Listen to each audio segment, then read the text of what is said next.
Earth is just floating out there in the vastness of space, and calling it a speck of dust wouldn't even do it justice, because the universe is way bigger than our minds can even grasp.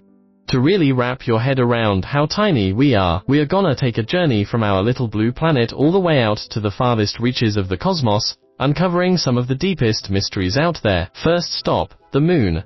It's Earth's only natural satellite and the only other rock humans have ever set foot on. Up close, it's covered in craters pretty much everywhere you look. Next, we head over to Mars, a totally silent, barren desert world. Right now, rovers like China's Zhurong are still exploring its dusty surface.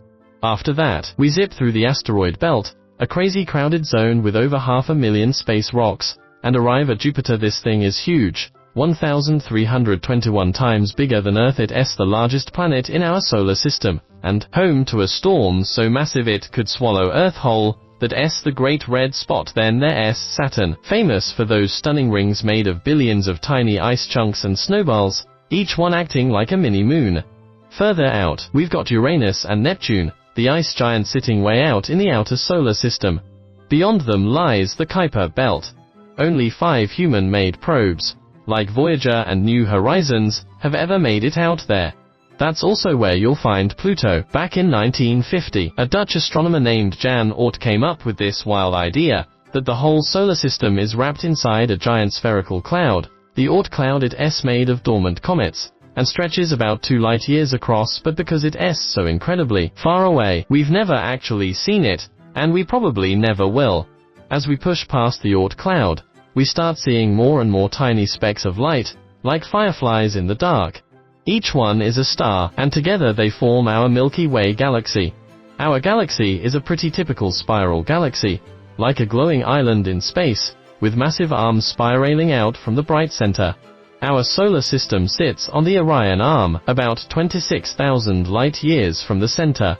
And beyond the Milky Way, there's a small gang of around 50 galaxies called the Local Group, spanning 10 million light-years. It's like a little archipelago of light in the cosmos. But even that is just part of something bigger, the Virgo supercluster, which is at least 100 million light-years wide and made up of some 2,000 galaxies. In that scale, our Milky Way is just a tiny dot. But get this, the Virgo supercluster is just a small piece of the even larger Laniakea supercluster.